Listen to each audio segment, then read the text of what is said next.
Savvy Business Radio, home to over 500,000 listeners per month, and runs in syndication on 8 AM/FM stations nationwide, including iHeartRadio and 6 podcasting platforms. To find out about our paid sponsorship opportunities or to become a guest and find out how we can help you get your message out in a bigger way, call 732-474-7375 or email Christina at savvybusinessradio.com. Our first guest today is Dr. Kevin Ryan, MD, sharing his book, When Tumor is the Rumor and Cancer is the Answer, a comprehensive text for newly diagnosed patients and their families. His book and website are a therapeutic labor of love and gratitude for his patients and families who have entrusted their lives to his care for over 30 years. Visit today and get your book at When Tumor is the Rumor and Cancer is the Answer.com. Hello, Dr. Kevin P. Ryan. Welcome to Savvy Business Radio. How are you today? I'm well. I'm happy to talk to you. This is a very important topic for the 88% of us out there who know, knew, or will know someone with cancer. And when you consider there's 2.2 million cases of cancer, you're looking at 40 to 50 million people every year who are affected because there's a mom, a dad, a sister, a brother, a child. You get the point. Oh, yeah. So it has a profound impact, and a large number, 600,000, will die within the first year being diagnosed, even as we are making clear progress. So this is the number one fear of all people when asked: heart attacks, strokes, HIV, name whatever you wish, cancer is number one.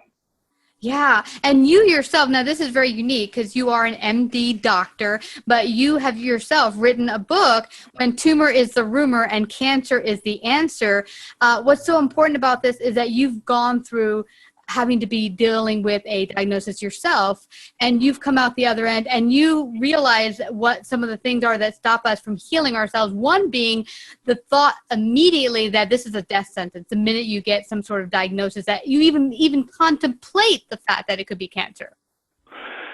You know, I like to explain that there are words that we confuse as being synonymous and are not. And one example that's germane to our discussion is anxiety and fear. Yeah. Fear is when you know what you are afraid of and you marshal your resources appropriate to the offense that you sense. Anxiety is fear of the unknown. And in cancer, fear of the unknown will kill you. I've often used the analogy, which is, of course, archaeologically impossible, but imagine 2 clay caves filled with clans of our primordial ancestors, and one is fretting away that they just know that there's carnivores that will kill them if they step outside the cave. Well, of course, they will starve and they will die. And another over the other side of the mountain says they're out there, but we can make spears, we can make sticks, we can make sharp objects, we can fight, we can find a way, but we can't stay in this cave. They're both fear of the unknown. They don't know when they're going to be attacked, from where and by what, but they make action, they go forward, they get knowledge, and that is the antidote to anxiety, getting knowledge, appropriate, accurate, comprehensive, compassionate, and most of all, comprehensible knowledge about that which you are facing. This leads me to a very interesting question. I remember many years ago, I had 8 people in my family die of cancer in 1 year. And it kind of scared the little daylights out of me. And I started looking for alternatives. Even though I didn't have anything in my system yet considered cancer in any shape or form, I did not ever want to go there. So I started looking into alternative therapies, lifestyles, all that sort of thing. And I talked to a lot of people who had tried alternative therapies, some of them really far out there. And they had positive results. And I bring it to doctors and they say, well, that's hogwash. They just believe it and that's why it worked. And then I said, well, what's the difference? If it's a belief that makes things work, then maybe we should study that puppy. What's your take on that, on the whole alternative healthcare stuff? Let's deconstruct, as I used to do on a debating team of my Ivy League school, the conclusion first. Okay. That it worked. All right. You're assuming that it worked. We don't know that. What we know is that allegedly of the malignancy, which I know nothing about and have no data which in front of me, remitted. And we have no idea whether that was going to the natural course of event. Number two, the placebo effect is 10 to 12%. Those who believe that they are going to have a positive outcome truly more often have a positive outcome than those who do not, who receive identical therapy.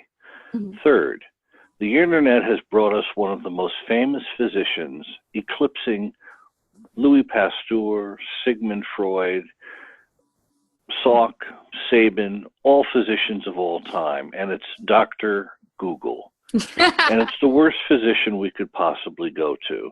He has a child known as WebMD. Now, if I were to tell you I owned a Ford and we were at the embarkation port of where all the Fords come into Northern California and it was a Ford Focus, you couldn't find mine. And if I were to tell you it was white, you still couldn't find mine. And if I were to tell you it was white and it had air conditioning and windows that went up and down and a thing in the back that, you know, was special in some manner, you still couldn't know which one was mine unless you had the vehicle identification number.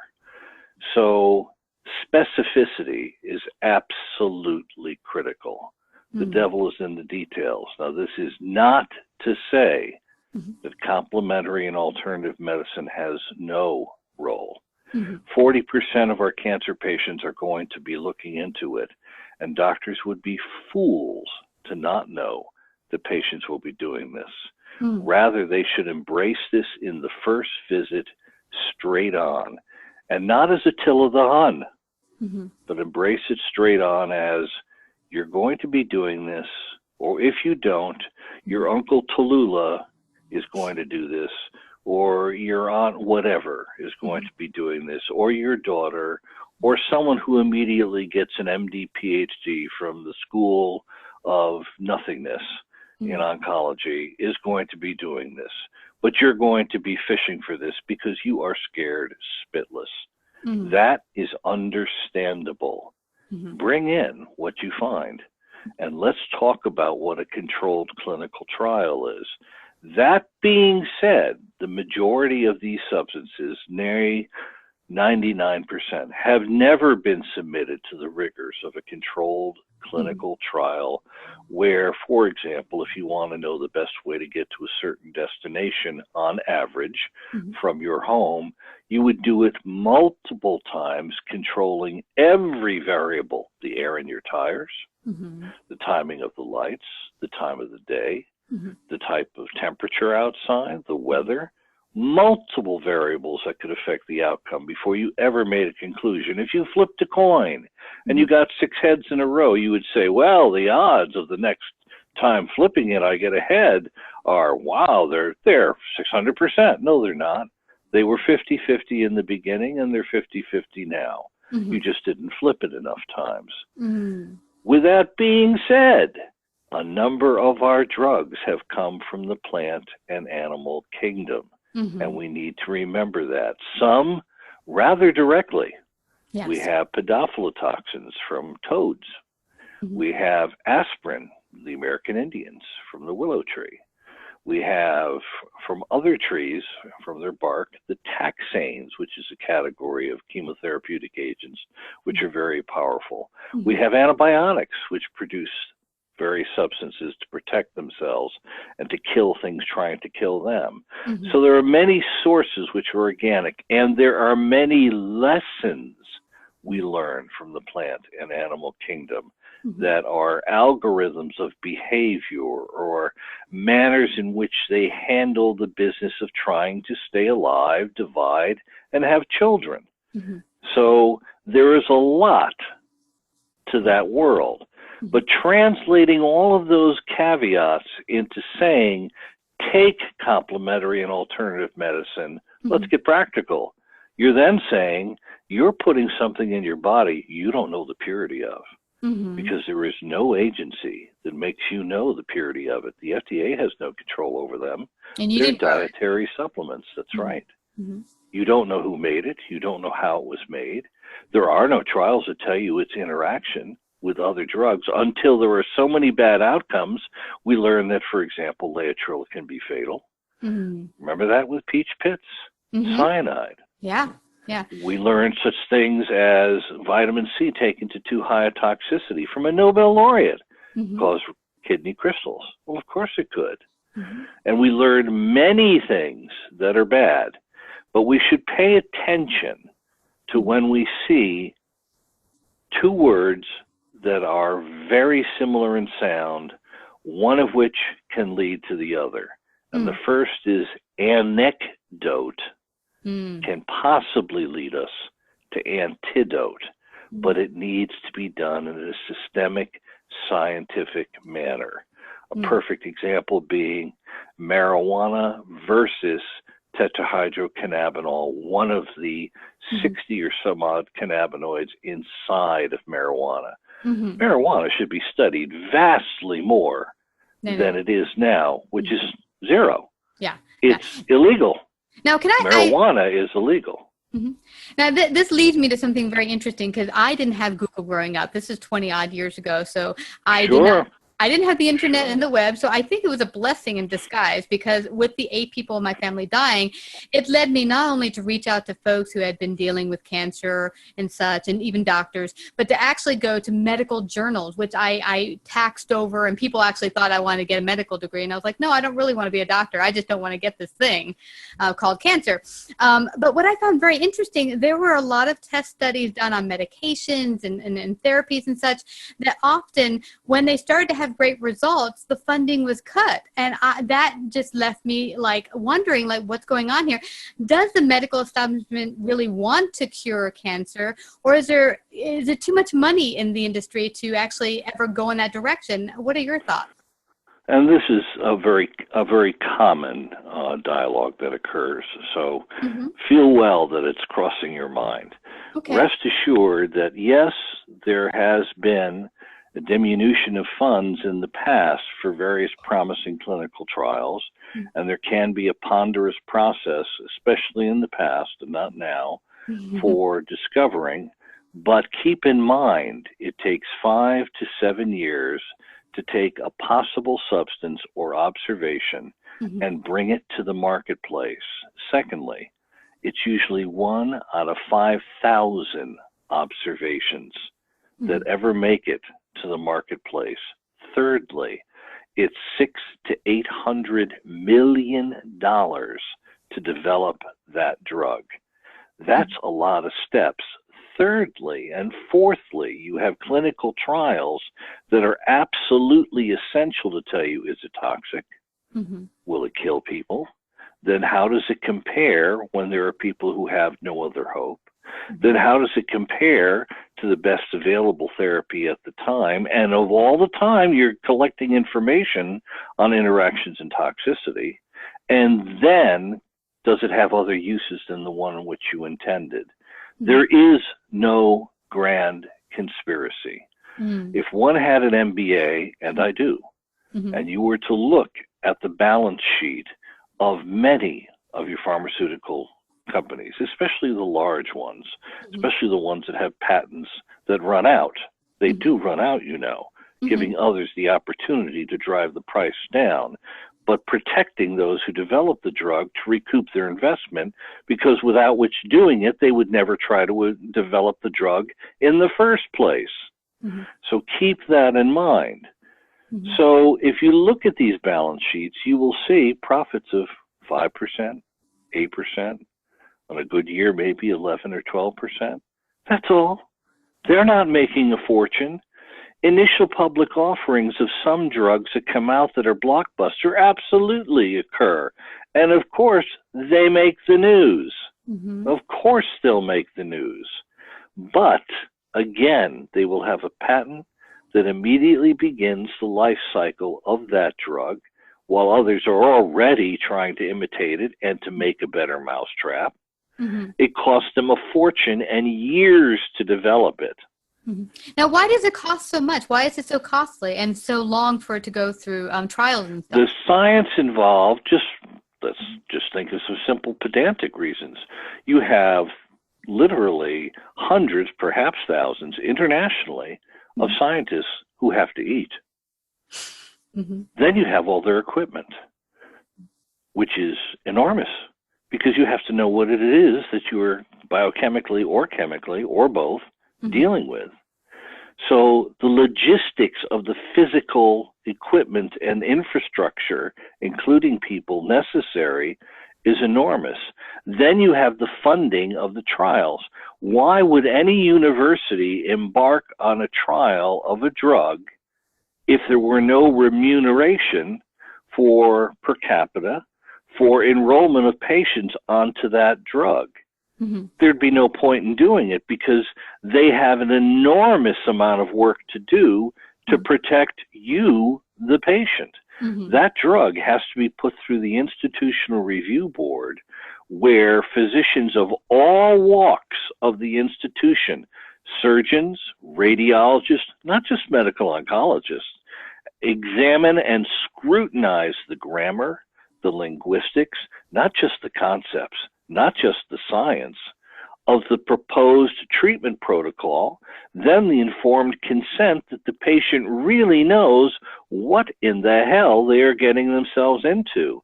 Then and only then can it be approved to go forward into a trial. And in this nation, sadly, the bad news is we only have 7 to 9% of our eligible patients for clinical trials participate in them. Can you imagine the difference if we had more?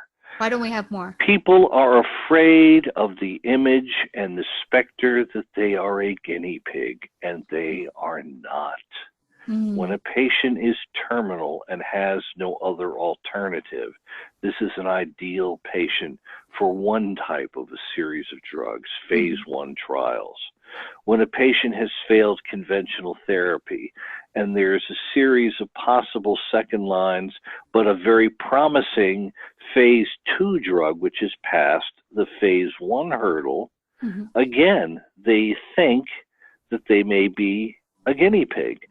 Third, the individual physician doesn't have the time or hasn't gone through the work to enroll the trial at their institution where it's not supported. You simply can't give the drug to the patient. You have to collect a huge amount of information regarding the logistics of the patient as well as medically. Who are they biochemically, physiologically? This costs money and time. And then you have to do that in a serial, iterative manner so that you know what it is you think you know.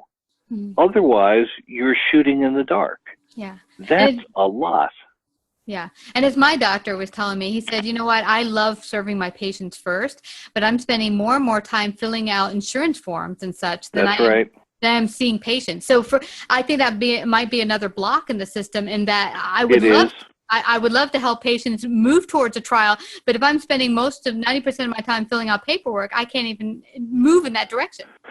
It is. Now, the truth of the matter is that if you spend the time with the patient in the appropriate manner, and we go through this in the book very carefully, I don't know if you've had a chance to review or to look at it.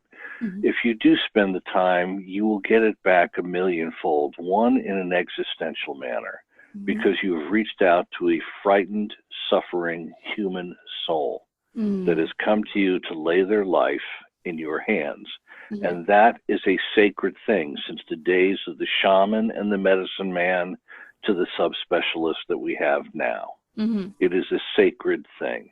When patients would come to see me, I would marshal most of the people in the clinic, as many as were free, and I would usually schedule to make sure that they were free when a new patient came, and they would be greeted by them all and have it explained to them what their roles were, and that they would be told many, many times, and that we wanted them to be part of our family. We wanted to be part of their family. We wanted to do this so they were co-captain of the ship. And then we would assure them that they have the courage and are already sufficiently heroic to do what they absolutely are convinced they can never do and never have the heroism to do. And then I would shake their hand with both of my hands and square off and look at them in the eyes and say, thank you. And this would be rather disarming because I'm thanking them. And they would wonder why. And the reason is because you could choose many oncologists, but you choose us. Then we bring them into the room and I ask them about physical space. Do you want me standing across the room like Taras Bulba, as if I were Genghis Khan issuing edicts of we're going to do this and that, and this is what you'll be told, and that's all there is to it? Or do you want me sitting next to you? May I touch you? What is appropriate physical touch at appropriate times? Patients love that. It's disarming. Then I look at the person whom they asked to come in, and if they didn't, I ask them to ask someone who they think is responsible, not someone in the family who has issues, and everyone has issues, to be the scribe. If they don't have an MP3 recorder, we let them borrow one for the first visit, because I have no fear of what it is I'm about to tell them. And at every visit, I tell them, spend the $39.95 or even less to go get a simple recorder and record every visit so that you have questions. Why? Not only will you then know what you were told, not only will you then have better information to research it, but your questions will be improved. Your involvement in your care will be greater. Your quality of life will soar in comparison. Your sense of integrity and control will be incomparable. Your survival will be positively impacted, and you will then be, as I told you, co-captain of your ship. You will be autonomous, as the Supreme Court in 1896 indicated you are to be. Physicians are no longer to be magnificent demagogues, MD. Wow. They are, in fact, yes, ma'am. I would say, where were you when I was 20 years ago? I could have totally used you in my family. This is such a blessing that you operate this way. I really wish I'd had more experiences with MDs that operated in such, because my experiences were always like, we are the supreme beings. You do what we tell you, and we really don't want your questions. And I really like this approach. I began teaching a long time ago, and this is the teaching that I have done until this very day. And it is the importance that the science really isn't that hard. If you didn't have the intellect to conquer at least the modicum of science that you needed to do what you do as a physician, you wouldn't be here. It's the humanity that counts. The average time that physicians spend, according to a recent study, in a patient's room before they interrupt the patient speaking, and of course, this becomes a training ritual. Eventually, the patient stops asking and stops talking, is 27 seconds. Wow. That's an obscenity. It is an obscenity. But if you spend the time where you square off and look into their eyes and tell them, whether it's verbally or non-verbally, that you're not just sympathetic, but that you're empathetic, which is a burden for yourself on one hand and a gift on the other, that you feel their fear and you feel how desperately they want to fight, but they don't know how. This is so uplifting to the patient. And you let them know the patient is the one with the cancer, but the family may have a disease, depression, anxiety, histrionics. So pick the person who isn't telling you about Uncle Joe's Kickapoo Joy Juice that cured this, that, and the other thing. Pick a scribe, and then you get them into a support group, which is not depressing. In the beginning, they're freshmen. They're anxious. It's the first day of class. But those around them have been there in various stages and will lift them up and carry them in their arms and their hearts and their minds. And in time, they will be doing the teaching to others. I have seen never anything but heroism. and never anything but an increase in wisdom in my patients. I've had some that I didn't like who were real SOBs, but they brought that personality to the dance. Yeah. And I had no problem telling them. Frankly, only two come to mind, and they were both retired full colonels, which I am a retired full colonel. Wow. And they thought they were in control of everything. And, you know, I would just smile inside and say, and how are we going to be pissy today? You know, eventually one would laugh, you know, but they still would have that gruff attitude because that was their defensive mechanism. But tell me, do you not want to feel loved? Do you not want to feel cared for? Do you not want to feel understood? Do you not want to feel a trust that's in your soul, not just your mind? That's the easy part, but in your heart and in your gut, that this person is living part of their life for the sake of you dying to live rather than living to die. That's amazing. And how was the journey for you when you had to go look for a doctor for yourself? Was it hard on you knowing what you know? I've often heard it said that ignorance is bliss, and you understanding full well what cancer is all about and working through it. Was it harder for you or easier for you? How did it work out for you? It was harder. It was one of the most horrendous experiences in my life. Wow. I was a first-year fellow, and this sentiment, which we are now finally starting to get into the fellowship training of oncology fellows, of feel, let your heart be involved and engaged in what it is that you were doing. At the time, I looked at my arm and said, number one, you weren't there 2 weeks ago. Number two, that's a malignant melanoma. I had the training to know that right off the bat. I did my own biopsy. And I sat there at a microscope, which I can still smell the eyepieces and still feel the sitting there. Something you never forget. It's like losing the lottery and your draft number is 1 back in 1971 during Vietnam. That kind of a feeling, you know what I mean? And seeing for my own eyes, you have stage 2 intermediate malignant melanoma, and there is no therapy, and you'll either recur and progress, or already have, or you won't. And that's that. And then I later learned that I had a syndrome that put me at even greater risk. Whoa. No one talked to me.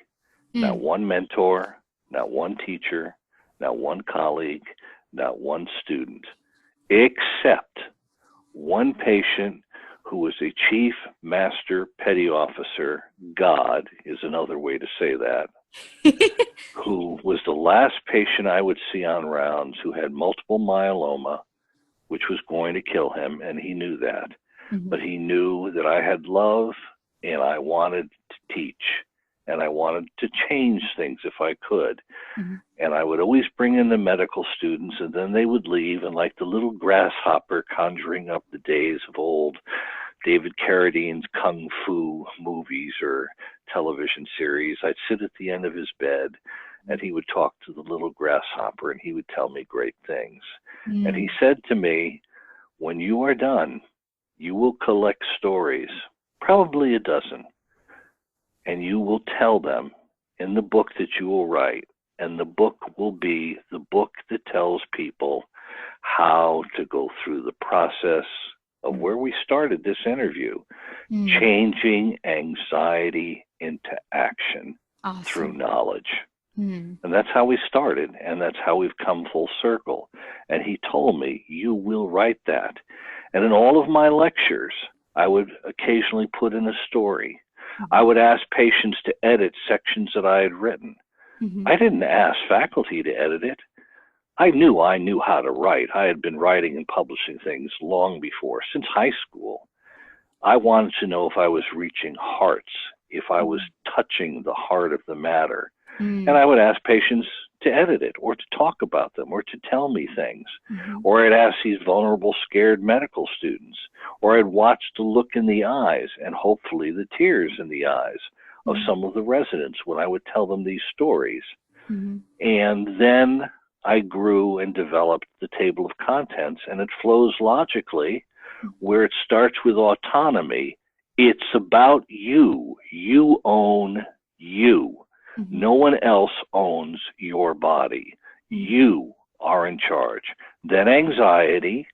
Then when you suspect, and we covered this in the interview, Mm-hmm. we suspect the diagnosis.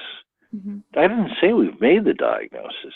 Mm-hmm. Then what happens when you're making the diagnosis, and what doesn't happen? Mm-hmm. And then what happens from there on?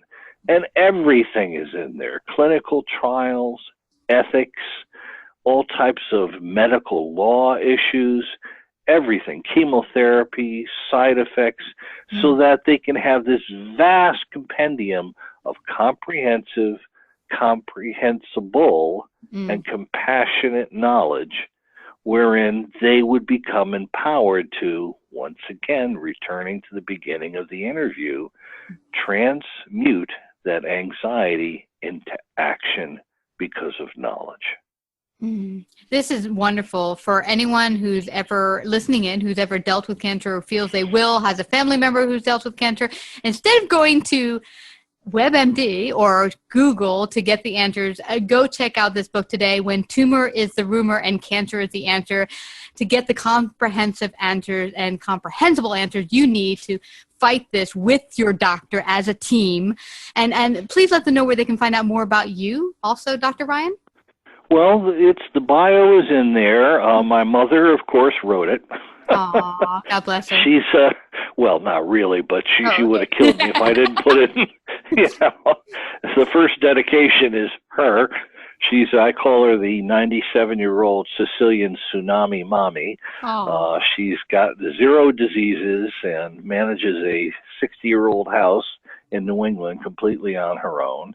Wow. And she had a big influence in terms of scholarship. She was very much so an alpha female, quite an exception many, many years ago. And she had a lot to do with thinking and love of knowledge and learning. And the rest of my bio then follows, culminating in the forward from the head of Cancer Treatment Centers of America, who essentially concludes in the forward, if you're looking for one book because you've been told you have cancer, you're holding it in your hand. That's how we ended it. And we had the rest of the book endorsed by a former Surgeon General who talks a little bit about me. So through that and the cover and the introduction and some of the bio, and on the website, it's a therapeutic website. It's very easy to negotiate. The best way to get to the website is identical to the book's title, When Tumor's the Rumor and Cancer is the Answer, .com/. That'll take them directly to the website and more than a couple of videos, but they'll be able to pull down anything they want and read anything they want. I give away all kinds of information because I don't care about selling books. All of this money goes to the American Cancer Society. I paid a small fortune to put all of this together the way I wanted it to be done. The point is to get the knowledge out there, and that's where you come in. It's to get it out there that there are tools, at least this tool, to help you when that overwhelming anxiety tells you it's over. It's all over. What is life about? What is spirituality about? That's one last thing I want to mention. I do also ask patients when we're in the room, are you spiritual? And I stop and I pause and I say, now look at your reaction. For some, it's right away. Yeah. And for others, it's, oh no, here we go, a holy roller. And I said, no. I mean, sense of purpose, sense of value, sense of the whyness of you, the whyness of the world, ethics. Do you have a true north in terms of morality? Because if you are not spiritual now, I guarantee you, you will be by the time we get into this. Wow. And they always are. They always are. It's a very, it's like the experience in a small sense of the parents in the beginning of neonatal medicine. This tiny little life trying to start. And now we have this not so tiny little life wondering, is it all over? Similar images are conjured up in both scenarios. Yeah. Wow, this has been so fascinating and so informative. I know it's going to help so many of our listeners. I just want to thank you again, Dr. Ryan, for sharing your great wisdom today on Savvy Business Radio. Oh, I had an absolute ball. You were very easy to talk to, and I felt extremely comfortable. And like I said, I hope we reach people out there. That's what it's about. I don't care if I sell one book. Yeah. Just get the message. Yes, and I might be giving you a call, hopefully never soon in the future, but but thank you so much, Dr. Ryan. It was an absolute pleasure, and say hi to your dog. I will. After 5 years of creating exciting business content with amazing businesses from around the world, Savvy is now creating a new video series entitled Heartbeat of the World. This series will feature experts from around the globe. We will highlight and discuss some of the greatest challenges facing the U.S. and the world. Co-create with us and find out more at bit.ly/savvypatron.